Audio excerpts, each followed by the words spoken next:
പ്രണയം എന്ന് പറയുന്നത് എപ്പോഴും ക്രിഞ്ചാണ്, ക്ലേശയാണ്. പക്ഷെ അത് പ്രസന്റ് ചെയ്തിരിക്കുന്ന രീതി, അതാണ് ഒരു സിനിമനെ നമുക്ക് ഇഷ്ടപ്പെടുത്തുന്നത്. അത്തരത്തിലൊരു നല്ലൊരു പടം ആണ് അഭിലാഷം എന്ന് പറയുന്ന സിനിമ.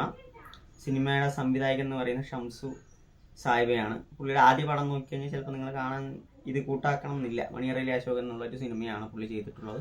അതിൽ നിന്ന് ഇങ്ങോട്ട് വന്നപ്പോൾ ഒരു അത്യാവശ്യം നല്ല രീതിയിൽ ആസ്വദിക്കാൻ സാധിക്കുന്ന, എന്നാൽ കണ്ടു പഴകി അല്ലെങ്കിൽ ഒരു ക്രിഞ്ച് അല്ലെങ്കിൽ ക്ലീശ എന്നുള്ള ഒരു വാക്ക് തന്നെയാണ് അതിന് ചേർന്നത്. പക്ഷെ ചിലർക്ക് ഇത് തീർച്ചയായും വർക്കൗട്ട് ആകും. ഇതിലെ അഭിലാഷ് എന്ന കഥാപാത്രം സൈജു കുറുപ്പ് ചെറുപ്പം മുതൽക്കേ ഒരു പെൺകുട്ടിനെ ഇഷ്ടപ്പെടുന്നു. ലൈല മജ്നുവിനെ പോലെ അവൾക്ക് മറ്റൊരാളെയാണ് ഇഷ്ടം. അവളൊക്കെ കല്യാണം കഴിപ്പിക്കാനും എല്ലാ സഹായങ്ങളും നിൽക്കുന്നു. പക്ഷെ അവന്റെ സ്നേഹം വിട്ട് മാറുന്നില്ല. അപ്പൊ എന്നും പ്രണയിച്ചുകൊണ്ടിരിക്കുന്നു. പ്രണയം ഒരു ശീലമായി കഴിഞ്ഞാൽ അതില്ലാതിരിക്കാൻ പറ്റില്ല. അതുണ്ടെങ്കിലേ ഒരു സർവൈവൽ ഉള്ളൂ എന്ന് പറയുന്ന കുറെ കാര്യങ്ങളൊക്കെ ഉണ്ട്. ഇതിൽ സംഭാഷണങ്ങളൊക്കെ എടുത്തു കഴിഞ്ഞാൽ വളരെ മനോഹരമാണ്. ഈ സിനിമയ്ക്ക് ഏറ്റവും വലിയ പോസിറ്റീവായിട്ട് എനിക്ക് ഫീൽ ചെയ്തത് ഇതിലെ ഒരു പാട്ടുകളാണ്. കുറെ നാളുകൾക്ക് ശേഷം നല്ല പാട്ടുകൾ കണ്ടു. എസ്പെഷ്യലി അതിൻ്റെ ചെറുപ്പ കാലഘട്ടം, നായകനും നായികയുടെ ചെറുപ്പ കാലഘട്ടം കാണിക്കുന്ന പാട്ടുണ്ട്. അത് അടിപൊളിയാണ്. ആ പിള്ളേർ അത് നന്നായി ചെയ്തിട്ടുണ്ട്. എന്ത് രസമായിട്ടാണ് ചെയ്തിരിക്കുന്നത്. ആ പാട്ട്, അതിൻ്റെ കൊറിയോഗ്രഫി ആയാലും എല്ലാം അടിപൊളിയായിരുന്നു. ശ്രീഹരി കെ നായർ എന്നുള്ളതാണ് പുള്ളിയാണ് മ്യൂസിക് ചെയ്തിരിക്കുന്നത്.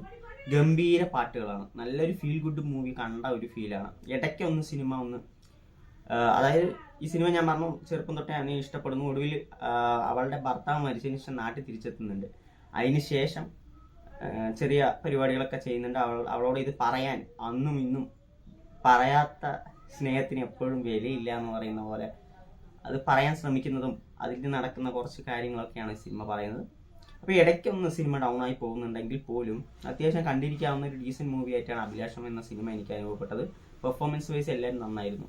സൈജു കുറുപ്പായിരുന്നു ലീഡ് ചെയ്തത്. തൻവി എല്ലാവരും നന്നായി തന്നെ ചെയ്തു. അർജുൻ അശോകൻ്റെ ചെറിയ റോൾ ഉണ്ടായിരുന്നെങ്കിൽ പുള്ളി അത് നന്നായി തന്നെ ചെയ്തിട്ടുണ്ട്. ഞാൻ പറഞ്ഞ പോലെ ഈ സിനിമ കണ്ടപ്പോൾ എനിക്ക് ഒരു ഭയങ്കര പ്ലസൻ്റ് ആയിട്ടുള്ള ഫീൽ കിട്ടി. ഇടയ്ക്കൊന്ന് ഡ്രാഗ് ചെയ്യുന്നുണ്ട് സിനിമ, പക്ഷെ സിനിമയുടെ ദൈർഘ്യക്കുറവ് അതിനെ മറികടക്കുന്നുണ്ട്. കാര്യം പിന്നെ പാട്ടുകൾ അത്യാവശ്യം നല്ല ഫീൽ കിട്ടുന്ന പാട്ടുകളാണ്. ഫീൽ കിട്ടുന്ന ഇമോഷൻസ് ആണ്. ഇമോഷണലി നന്നായി കണക്റ്റ് ആവുന്നുണ്ട്. അപ്പോൾ അഭിലാഷം എന്നുള്ള ഒരു സിനിമ OTT കിടപ്പുണ്ട്. തീർച്ചയായിട്ടും കുറച്ച് പേർക്കെങ്കിലും ഈ സിനിമ വർക്കാവാൻ സാധ്യതയുണ്ട്. അപ്പോൾ കണ്ടിട്ട് നിങ്ങളുടെ അഭിപ്രായങ്ങൾ കമൻറ്റ് ബോക്സിൽ അറിയിക്കുക. അഭിലാഷം ഒരു തീരാത്ത അഭിലാഷമായിട്ട് തന്നെ ഇരിക്കുന്നുണ്ട്. ഒരു നല്ലൊരു ഫീൽ ഗുഡ് മൂവിയാണ്.